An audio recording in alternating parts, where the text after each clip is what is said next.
I am Vasil Lomachenko. You're watching DONTAE'S Boxing Nation.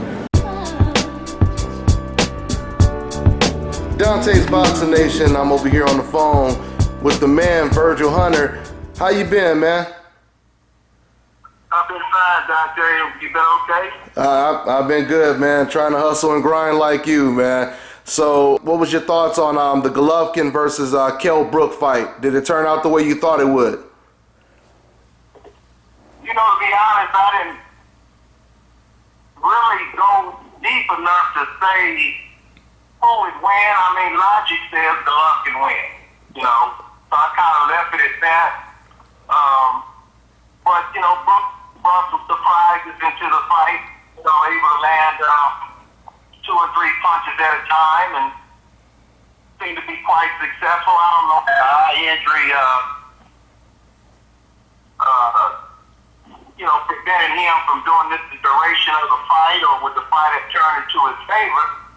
But, you know, all in all, he gave a good account of himself, and, you know, his trainer did the right thing. I mean, you know, it's one thing the fighter got to fight there, but the trainer knows also that, you know, I have a real valuable welterweight here. His career is not over. Why should I let it possibly end?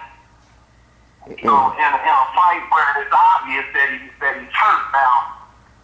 You know, cut eye is one thing, a fractured orbital is another. I mean, you know, you keep getting hit in that eye, and then there you go, you lose your eye. That's just not a career. That's an impediment for life. You know, so I think I would have done the same thing. I hear you, absolutely. I mean, it makes sense. He in there with a middleweight, and like the strongest middleweight at that. So I hear you when it comes to that. Now, I mean, did you learn anything about Gennady Golovkin watching that performance, or what? Well, no. I mean, you know, he fought a different style. You know, according to them, that's the style that they needed to be effective. The only thing I don't like is,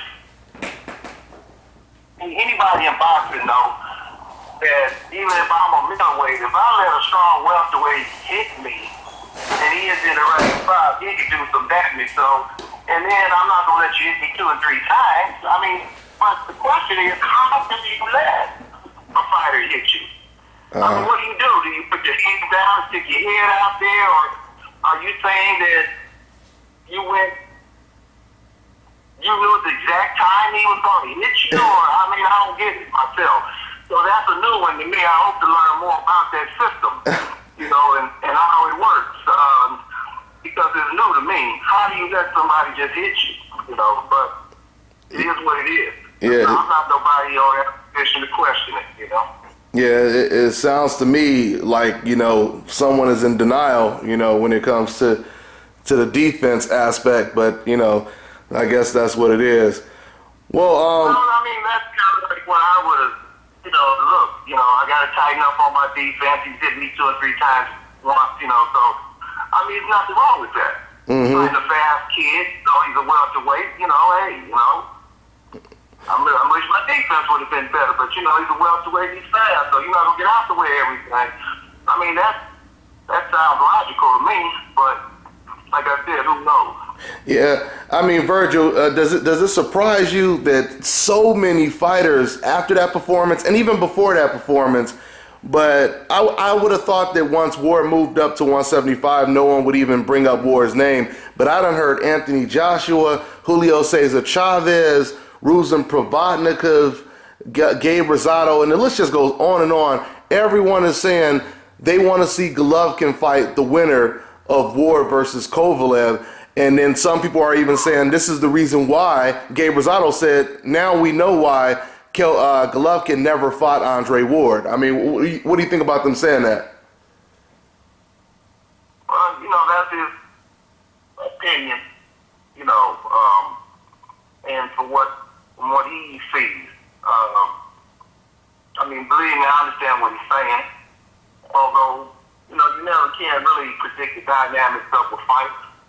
I thought it would have been a great fight for the public, for the network, and for both fighters.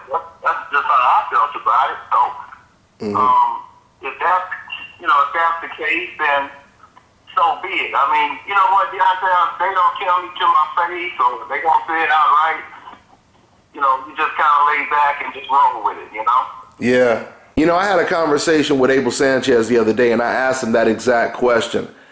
I said to Abel, why do you think so many professional boxers are asking Gennady Golovkin to do what Kell Brook did? Move up 2 weight classes and face the winner of Ward versus Kovalev.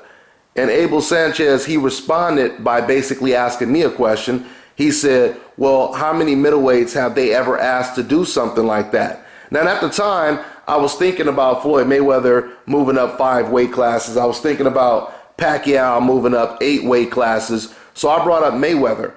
But I completely forgot to bring up Bernard Hopkins, Roy Jones, who have also jumped up from middleweight to light heavyweight.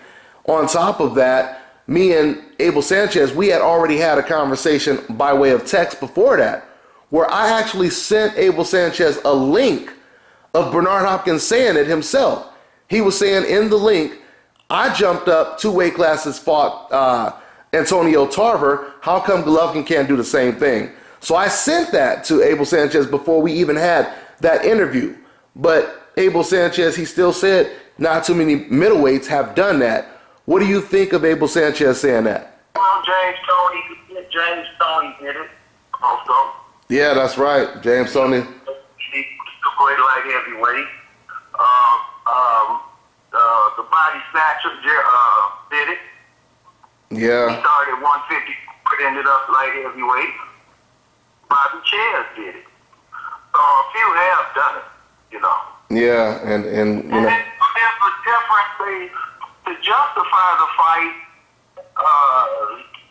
Sanchez went to, you know, Robinson. I mean, you know, some of the older fighters. But what you have to understand is those weigh-ins were on the same day, so there was no weight advantage. You see, you couldn't put on any extra weight. You had to weigh what you weighed, and that was it back in those days. You didn't have another day to pile on extra weight, so it was a little different back in the old days.